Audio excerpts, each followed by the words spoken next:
everybody, and welcome to the Women of Vision show. I am Haley Clendenning, and it's Maurice Brown. Yes. Hi, everybody. And Sarah. Our unicorn, Sarah. But welcome to the show. Thanks for tuning in. I'm just going to jump into it. Definitely have a bit of a heavy heart today.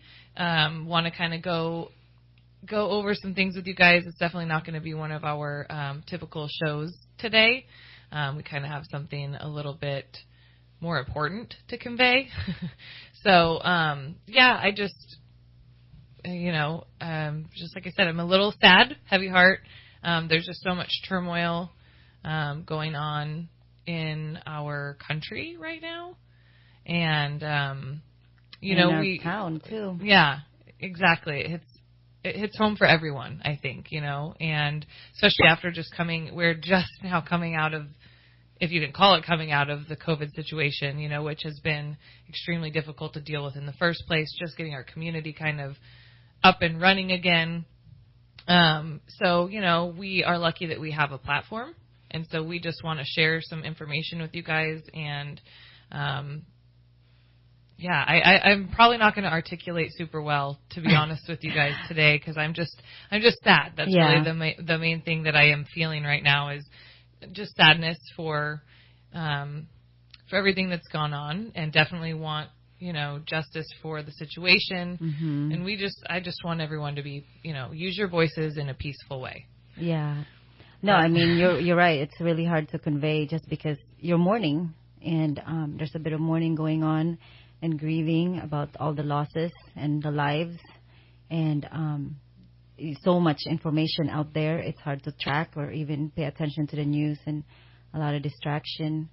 So we didn't feel like having our regular programming today just because we wanted to honor the day today of Blackout Tuesday and support the Black Lives Matter movement, and not to be insensitive to the situation. But also, please be safe out there. There's a few protests going on in town.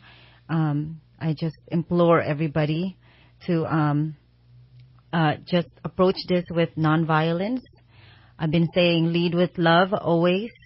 And like Haley said, we're just recovering from this COVID, if we even are. And some form of it. I mean, it's... Yeah, and if you've been listening to our show, it's all about supporting the women and their small businesses and everybody's dreams coming about, and these are their businesses, these are their dreams, and it takes years to manifest that, to make that happen, but it could take literally one night to destroy it, and it could also devastate the spirit. So please be sensitive out there, be safe. I'm praying for everybody. Do stand up for your rights. Absolutely. Go freedom of speech, like Haley said, but do it peacefully, and be sensitive to the community. Don't destroy our community. Yeah. Sarah, did you have something to say? Hello, everyone. I, too, am grieving with not just our local community, but the world. I know the whole world. You can see there are protests in several countries, and it's really interesting to see everyone so unified over something. I encourage you, since it is Blackout for the Black Lives Matter movement, we are basically silencing our feeds to lift up and expose in good ways, bring attention to Black creators, community leaders and stuff like that. And I really highly recommend you look for local leaders in your community, your Black neighbors, stuff like that, and really share their stuff, promote them. Mm-hmm. All that good stuff. There's so much information that we want to give them a voice for sure. And not just today, but past today. Make it a new lifestyle for you. So yeah, I know. It's interesting that we have to say that. It should be a thing. It should not be a thing. We should not have to have a specific day. We should, treat people with respect. Treat your neighbors with respect and kindness. Treat them how you would like to be treated. It should just be how it should be. I've just always said love always wins. And that's, I just... hopefully, like you guys said, that this moves forward here. It's not just a day that's talked about, and it's not just a moment or a flash in time. Hopefully people can really be awakened to a degree, and really understand to what they can. You know what I mean? And just support each other. Just help each other out. Yeah. Love each other. And I love what you said earlier before we came on. You don't have to go out there in the streets to protest. It really does start at home. Your conversation with your family, your children, educate them. Yeah. Yeah, because it is very important. And I am proud of the people who do want to use their voices for the right cause. Yeah, we all have our place in the world. And I love that we have this platform to share stories of women doing amazing things in their communities, but as well as in times like this, and be sensitive to the situation, but also support other movements out there that's happening. Yeah, we definitely, it's a time to band together rather than separate. So hopefully we can all just look at each other and love each other a little bit more. And I mean, gosh, we've gone through a lot already as a community. Mm-hmm. So imagine, it's hard. Like I said, it's kind of hard for me to articulate all what's going on in my head, the things that I want to say. Well, the good news is the rest of the time we're going to use this time, and it's going to convey for you. Exactly. We're going to air, so we're going to leave you guys in the next minute or two here. And for the rest of the time, we're going to have a recording of Martin Luther King, his Nobel Prize speech. And it will definitely, it's really chilling just because it's so relevant to this day. I can't believe it's 2020, but it's still relevant, but it will convey everything that I feel that we're all feeling right now. And I'm hoping that somebody out there is listening. Even if it's just one person, it changes you, it changes your heart, and you go out in your community and make a difference. And have a voice for people who don't have a voice, guys. We have that's another part of our power, you know what I mean, is being able to speak up for the people that aren't able to speak up for themselves. Yes. And not allow certain things to happen around you and have a silent voice. Yeah, speak up. Your voice, you're more powerful than you think you are. Your voice, where you stand, and like we said, love, always lead with love. Like Mr. Rogers said, the news can be scary, but you have to look for the helpers. Yes, there's so many news out there, but follow the good ones. There's a lot good things happening too. Yeah, absolutely. That's a whole nother topic, the media. But we will have a good treat next week. We'll have Women of Color leading our show, and we'll be discussing some of these topics at hand. So be looking out for those. Yeah, absolutely. And just everybody, like Marie's was saying, stay safe out there. Make your voices heard, but do it in a way that supports our community. And we are Women of Vision. Yeah. We love you guys. Hope everyone has a good Tuesday night. Yet in spite of these spectacular strides in science and technology, and still unlimited ones to come, something basic is missing. That is a sort of poverty of the spirit, which stands in glaring contrast to our scientific and technological abundance. The richer we have become materially, the poorer we have become morally and spiritually. We have learned to fly the air like birds and swim the sea like fish. But we have not learned the simple art of living together as brothers. Every man lives in two realms, the internal and the external. The internal is that realm of spiritual ends expressed in art, literature, morals, and religion. The external is that complex of devices, techniques, mechanisms, and instrumentalities by means of which we live. Our problem today is that we have allowed the internal to become lost in the external. We have allowed the means by which we live to outdistance the ends for which we live. And so much of modern life can be summarized in that arresting dictum of the poet Thoreau: improved means to an unimproved end. This is a serious predicament, the deep and haunting problem confronting modern man. If we are to survive today, our moral and spiritual lag must be eliminated. Enlarged material power spelled enlarged peril, if that is not proportionate growth of the soul, when the without of man's nature subjugates the within, dark storm clouds begin to form in the world. The problem of spiritual and moral lag, which constitutes modern man's chief dilemma, expresses itself in three larger problems which grow out of man's ethical infantilism. Each of these problems, while appearing to be separate and isolated, is inextricably bound to the other. I refer to racial injustice, poverty, and war. The first problem that I would like to mention is racial injustice.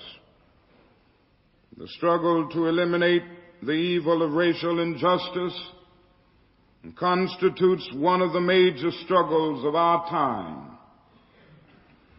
The present upsurge of the Negro people of the United States grows out of a deep and passionate determination to make freedom and equality a reality here and now. In one sense, the civil rights movement in the United States is a special American phenomenon which must be understood in the light of American history and dealt with in terms of the American situation. But on another and more important level, what is happening in the United States today is a relatively small part of a world development. We live in a day, says the philosopher Alfred North Whitehead, when civilization is shifting its basic outlook, a major turning point in history, where the presuppositions on which society is structured are being analyzed, sharply challenged, and profoundly changed. What we are seeing now is a freedom explosion, the realization of an idea whose time has come, to use Victor Hugo's phrase. The deep rumbling of discontent that we hear today is the thunder of disinherited masses rising from dungeons of oppression to the bright hills of freedom. In one majestic chorus, the rising masses are singing in the words of our freedom song, "Ain't gonna let nobody turn us around." All over the world like a fever, the freedom movement is spreading in the widest liberation in history. The great masses of people are determined to end the exploitation of their races and their lands. They are awake and moving toward their goal like a tidal wave. You can hear them rumbling in every village street, on the docks, in the houses, among the students, in the churches, and at political meetings. Historic movement was for several centuries that of the nations and societies of Western Europe out into the rest of the world and conquests of various sorts. That period, the era of colonialism, is at an end. East is meeting West. The earth is being redistributed. Yes, we are shifting our basic outlooks. Now, these developments should not surprise any student of history. Oppressed people cannot remain oppressed forever. The yearning for freedom eventually manifests itself. The Bible tells a thrilling story of how Moses stood in Pharaoh's court centuries ago and cried, "Let my people go." This is a kind of opening chapter in a continuing story. The present struggle in the United States is a later chapter in the same unfolding story. Something within has reminded the Negro of his birthright of freedom, and something without has reminded him that it can be gained, consciously or unconsciously. He has been caught up by the zeitgeist, and with his black brothers of Africa and his brown and yellow brothers in Asia, South America, and the Caribbean, the United States Negro is moving with a sense of great urgency toward the promised land of racial justice.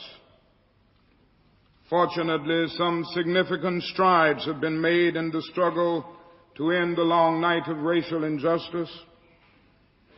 We have seen the magnificent drama of independence unfold in Asia and Africa. Just 30 years ago, there were only 3 independent nations in the whole of Africa. But today, 35 African nations have risen from colonial bondage.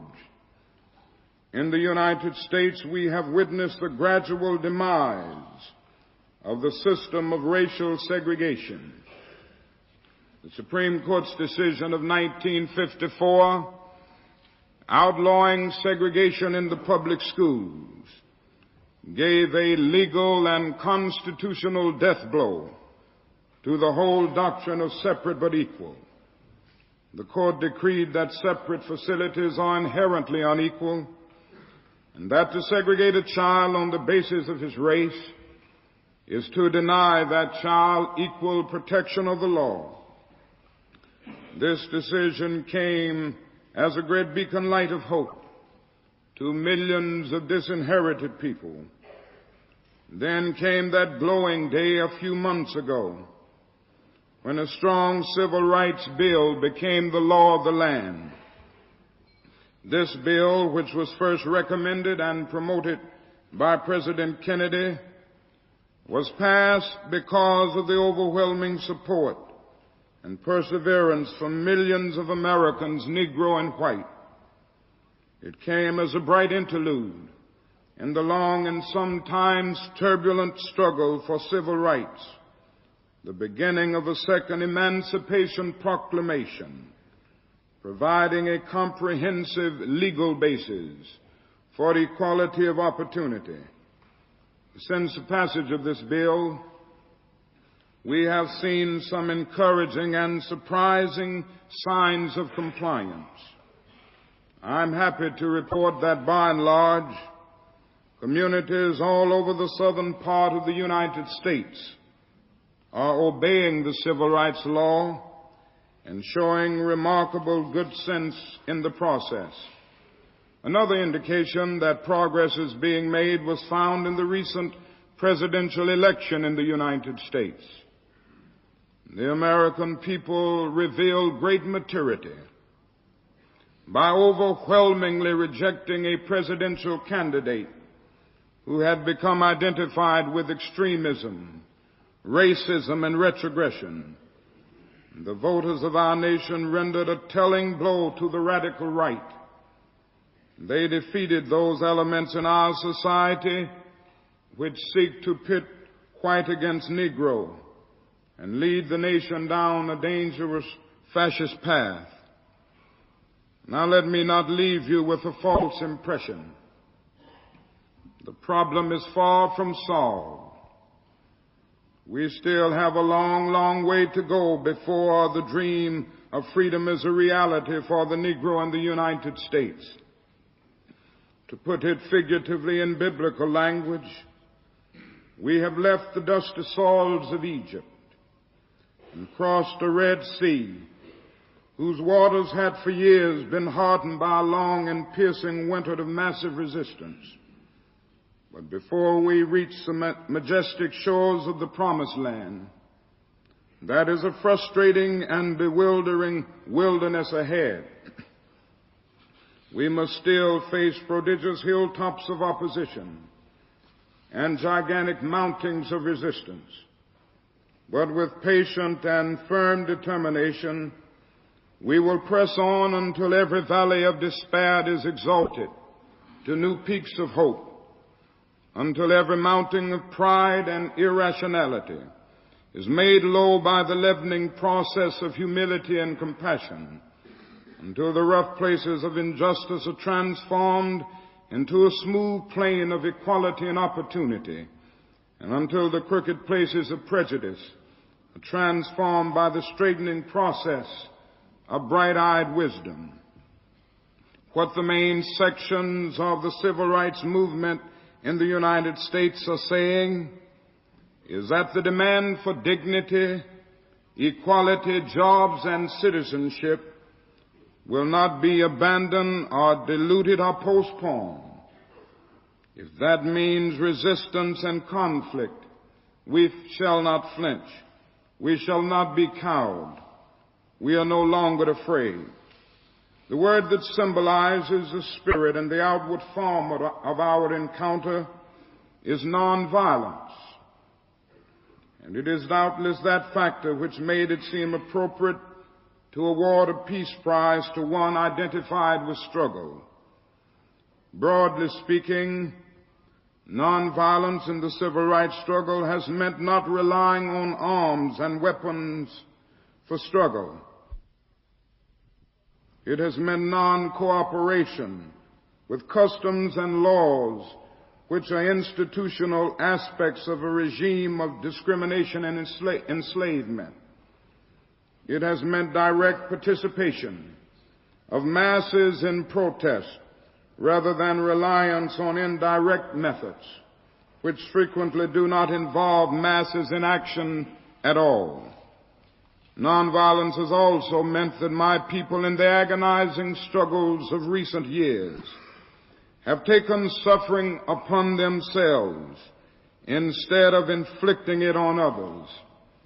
It has meant, as I said, that we are no longer afraid and cowed, but in some substantial degree, it has meant that we do not want to instill fear in others or into the society of which we are a part. The movement does not seek to liberate Negroes at the expense of the humiliation and enslavement of whites. It seeks no victory over anyone. It seeks to liberate American society and to share in the self-liberation of all the people. Violence as a way of achieving racial justice is, I am convinced, both impractical and immoral. I'm not unmindful of the fact that violence often brings about momentary results. Nations have frequently won their independence in battle. But in spite of temporary victories, violence never brings permanent peace.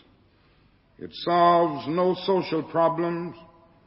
It merely creates new and more complicated ones.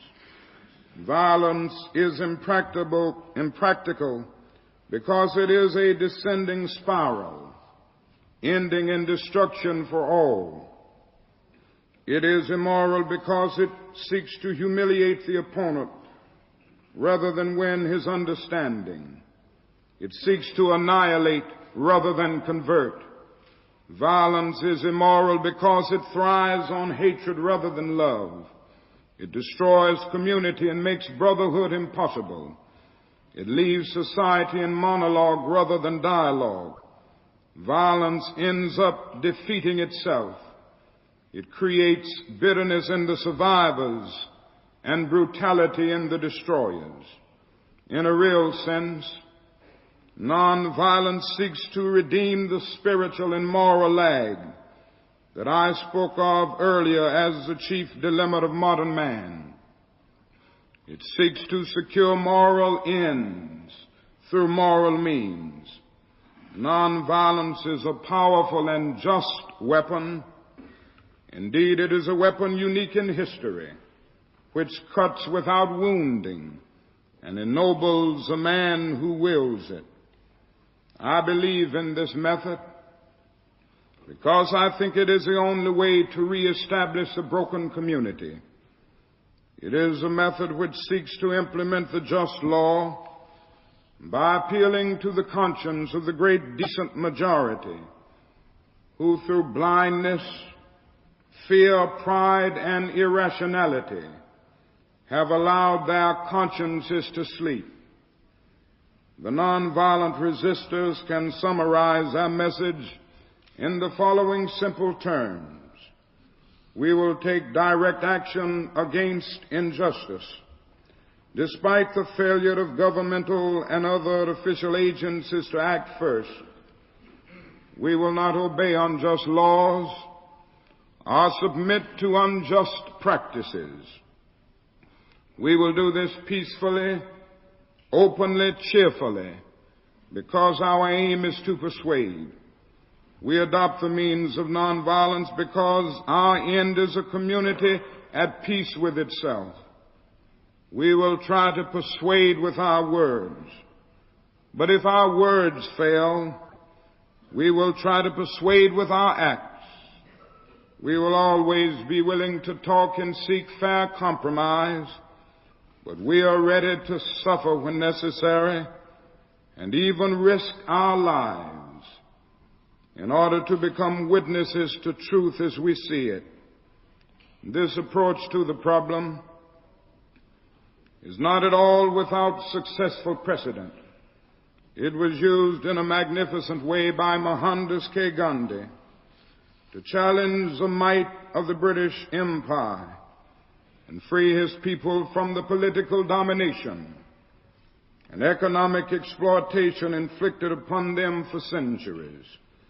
He struggled only with the weapons of truth, soul force, non-injury, and courage. In the past 10 years, unarmed, gallant men and women of the United States have given living testimony to the moral power and efficacy of nonviolence. By the thousands, faceless, anonymous, relentless young people, black and white, have temporarily left the ivory towers of learning to storm the barricades of bias.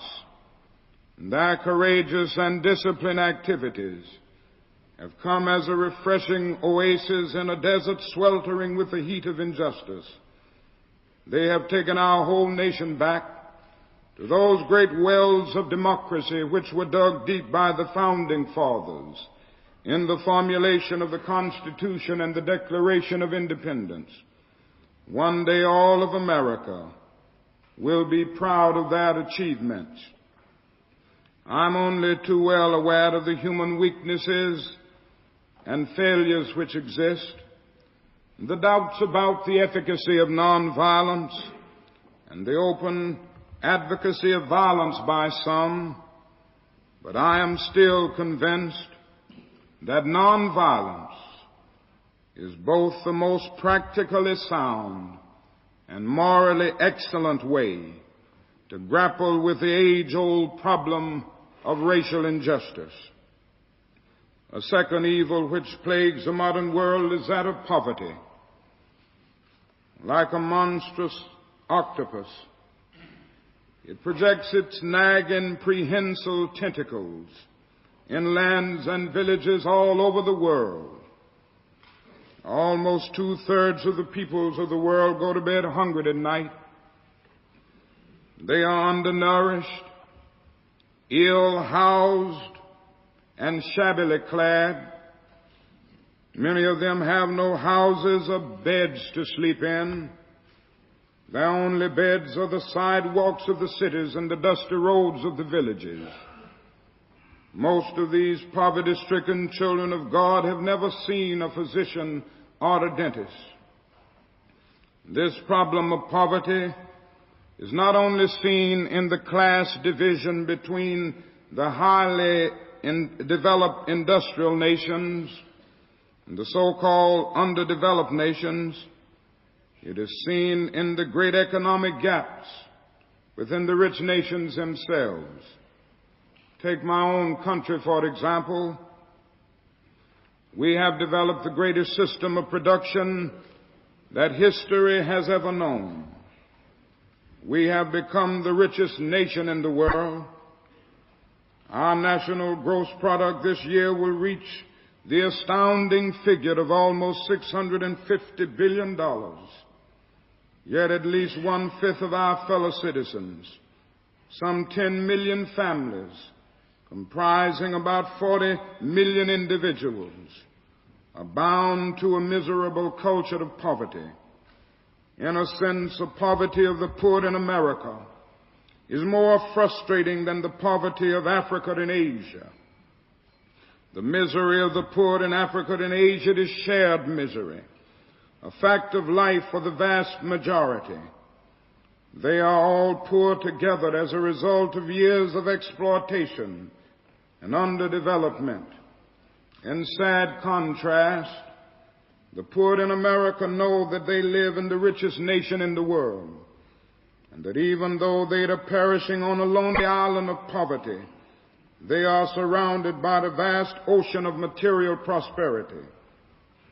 Glistening towers of glass and steel, easily seen from their slum dwellings, spring up almost overnight. Jetliners speed over their ghettos at 600 miles an hour. Satellites streak through outer space and reveal details of the moon.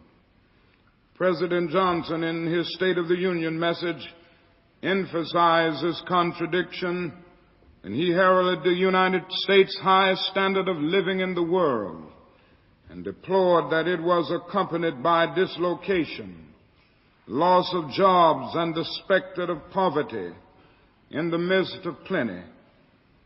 So it is obvious that if man is to redeem his spiritual and moral lag, he must go all out to bridge the social and economic gulf between the haves and the have-nots of the world.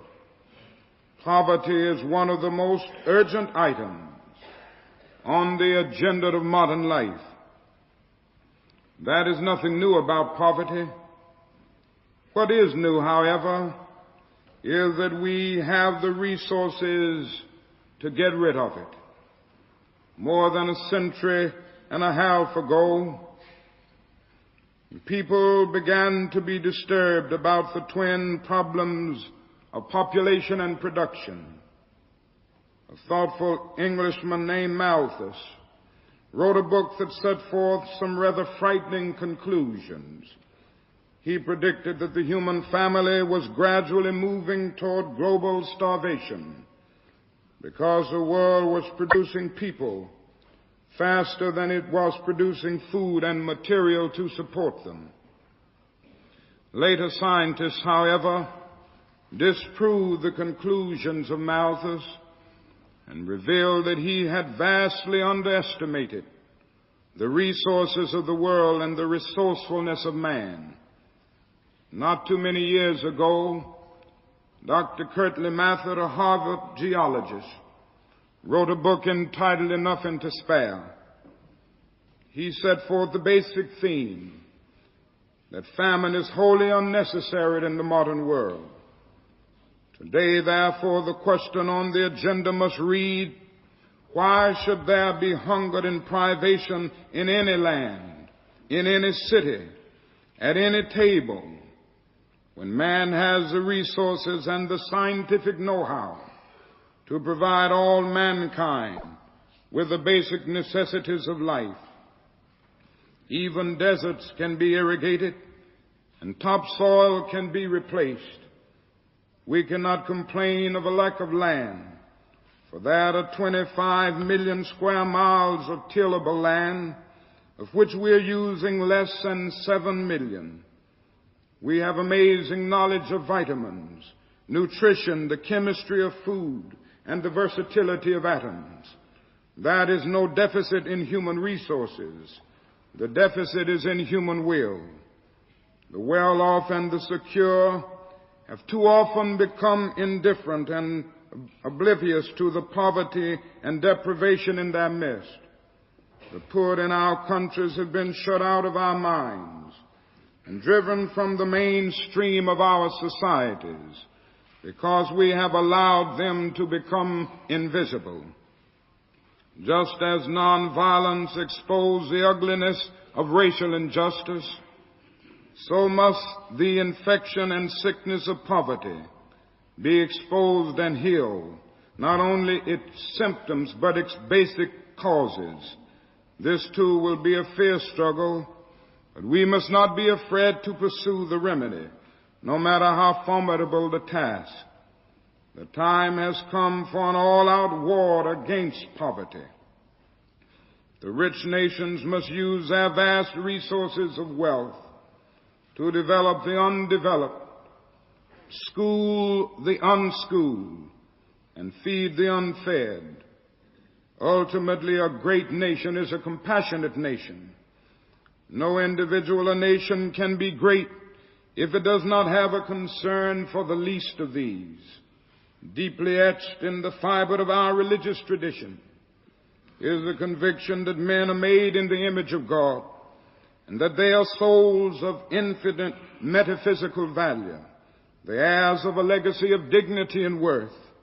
If we feel this as a profound moral fact, we cannot be content to see men hungry, to see men victimized with starvation and ill health when we have the means to help them. The wealthy nations must go all out to bridge the gulf between the rich minority and the poor majority. In the final analysis, the rich must not ignore the poor, because both rich and poor are tied together in a single garment of destiny. All life is interrelated, and all men are interdependent. The agony of the poor diminishes the rich, and the salvation of the poor enlarges the rich. We are inevitably our brother's keeper because of the interrelated structure of reality. John Donne interpreted this truth in graphic terms when he affirmed no man is an island entire of itself. Every man is a piece of the continent, a part of the main. If a cloud be washed away by the sea, Europe is the less, as well as if a promontory were, as well as if a minority of thy friends or thine own self were. Any man's death diminishes me, because I am involved in mankind, and therefore never sin to know for whom the bell tolls. It tolls for thee. A third great evil confronting our world is that of war.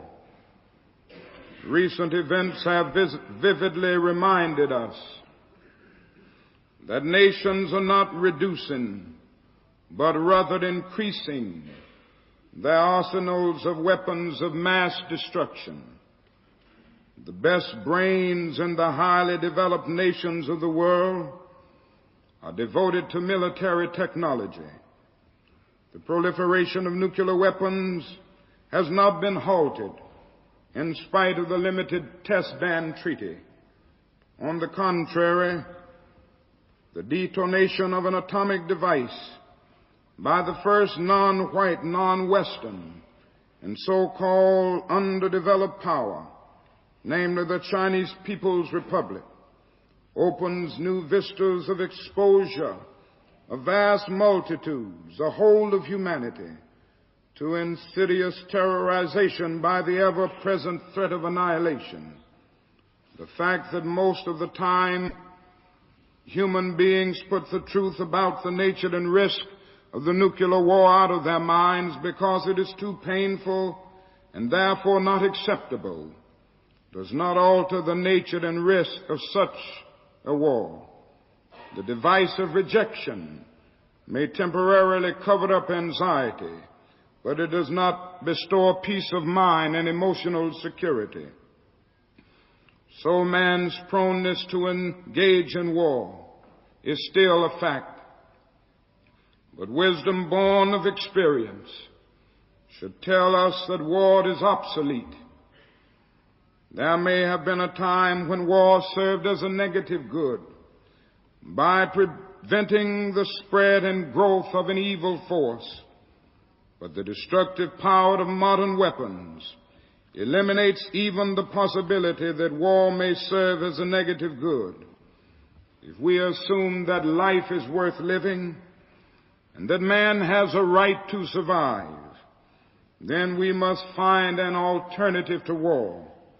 In a day when vehicles hurtle through outer space and guided ballistic missiles carve highways of death through the stratosphere, no nation can claim victory in war. A so-called limited war will leave little more than a calamitous legacy of human suffering, political turmoil, and political disillusionment.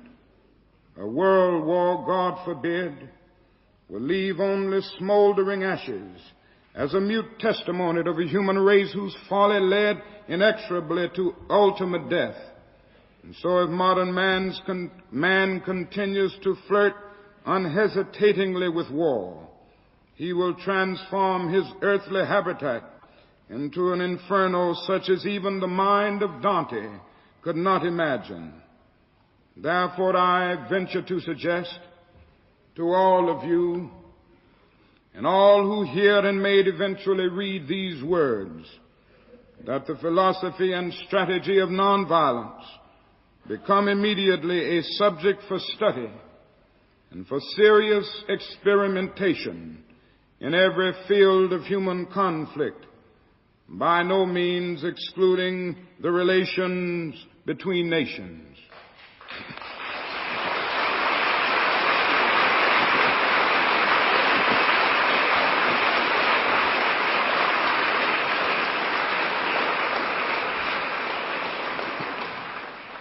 It is, after all, nation-states which made war, which have produced the weapons which threaten the survival of mankind, and which are both genocidal and suicidal in character. Here also we have ancient habits to deal with, vast structures of power, indescribably complicated problems to solve. But unless we abdicate our humanity altogether and succumb to fear and impotence in the presence of the weapons we have ourselves created, it is imperative and urgent to put an end to war and violence between nations, as it is to put an end to racial injustice. Equality with whites will hardly solve the problems of either whites or Negroes if it means equality in a society under the spell of terror and a world doomed to extinction. I do not wish to minimize the complexities of the problems that need to be faced in achieving disarmament and peace. But I think it is a fact that we shall not have the will, the courage, and the insight to deal with such matters unless in this field we are prepared to undergo a mental and spiritual re-evaluation, a change of focus, which will enable us to see that the things which seem most real and powerful are indeed now unreal and have come under the sentence of death. We need to make a supreme effort to generate the readiness, indeed the eagerness, to enter into the new world which is now possible, the city which hath foundations, whose builder and maker is God. We will not build a peaceful world by following a negative path. It is not enough to say we must not wage war. It is necessary to love peace and sacrifice for it. We must concentrate not merely on the negative expulsion of war, but on the positive affirmation of peace. That is a fascinating little story that is preserved for us in Greek literature about Ulysses and the sirens.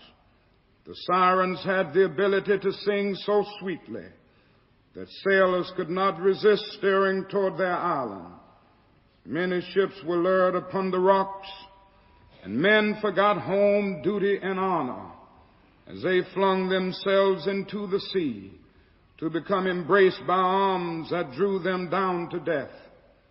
Ulysses determined not to be lured by the sirens, first decided to tie himself tightly to the mast of his boat, and his crew stuffed their ears with wax. But finally he and his crew learned a better way to save themselves. They took on board the beautiful singer Orpheus, whose melodies were sweeter than the music of the sirens.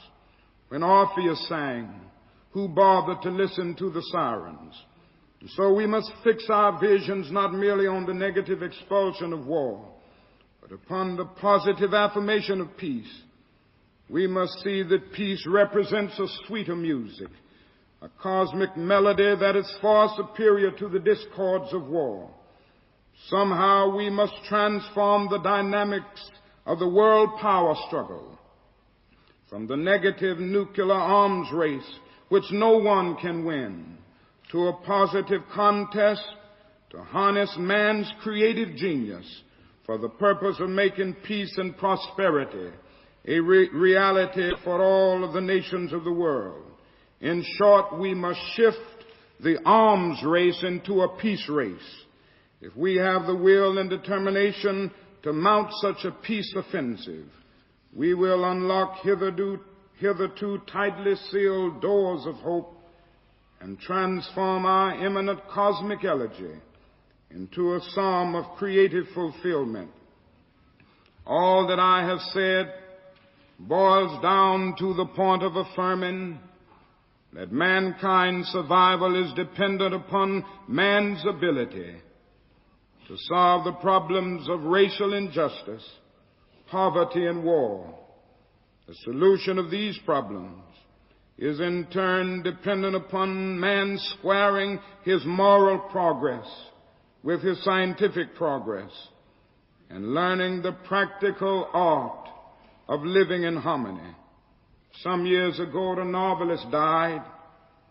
Among his papers was found a list of suggested story plots for further stories, the most prominently underscored being this one: a widely separated family inherits a house in which they have to live together.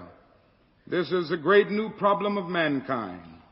We have inherited a big house, a great world house, in which we have to live together.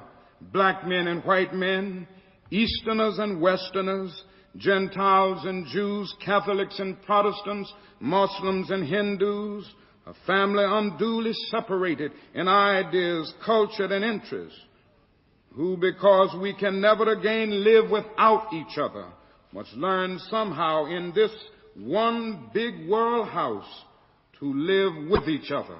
And this is our great challenge.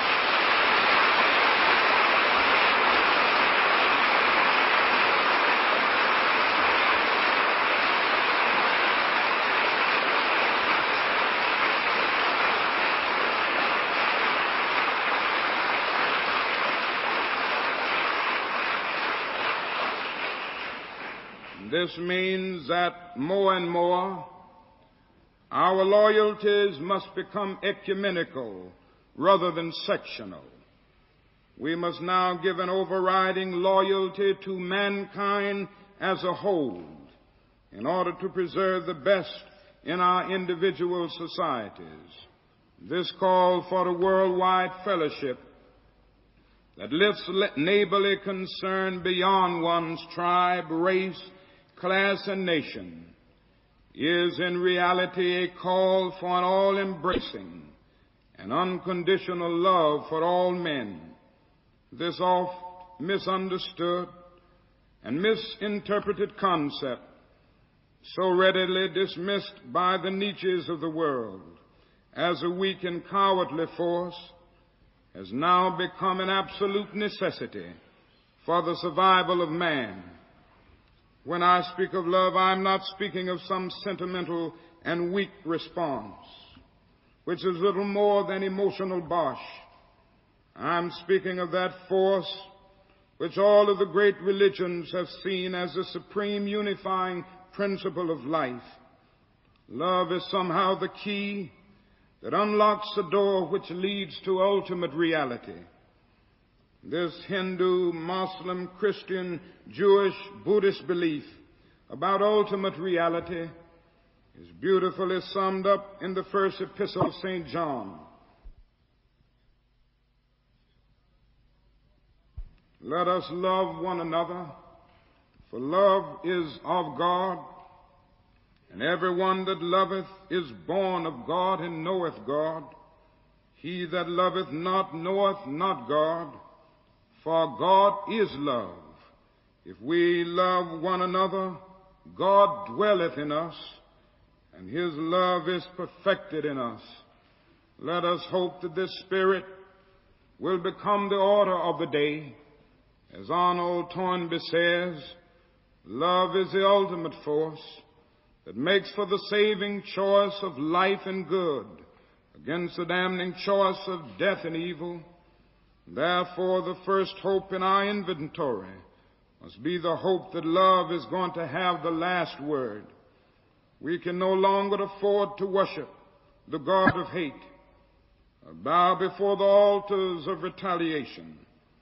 The oceans of history are made turbulent by the ever-rising tides of hate.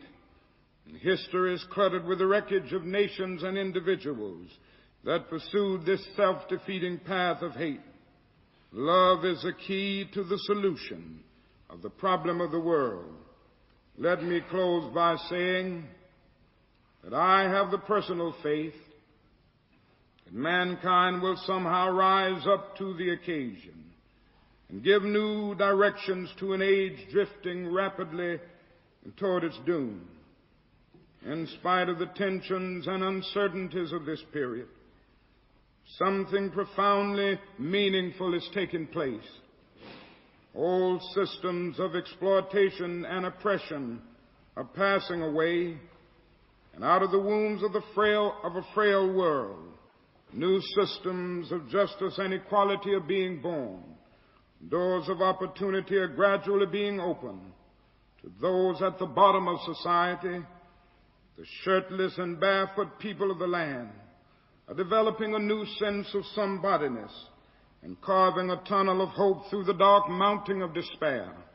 The people who sat in darkness have seen a great light. And here and there an individual or group dares to love and rises to the majestic heights of moral maturity. And so in a real sense, this is a great time to be alive. And therefore I am not yet discouraged about the future.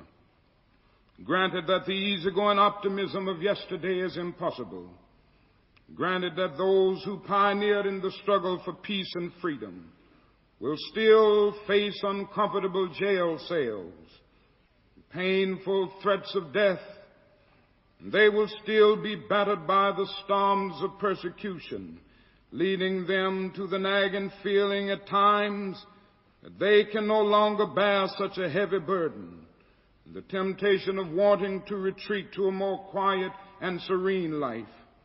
Granted that we face a world crisis which leaves us standing so often amid the surging murmur of life's restless sea, but every crisis has both its dangers and its opportunities.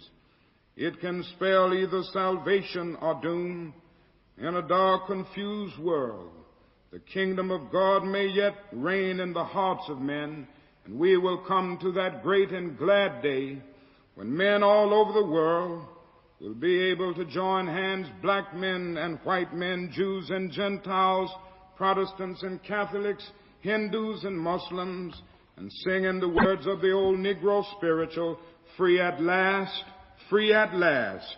Thank God Almighty, we are free at last. Thank you.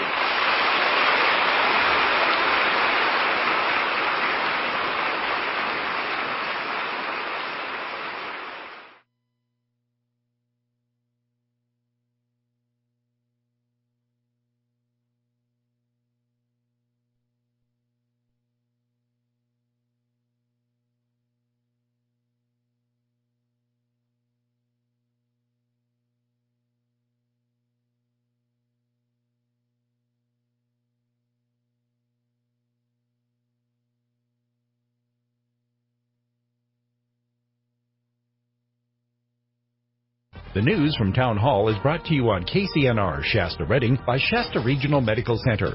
Your life, your health, your choice. Shasta Regional Medical Center.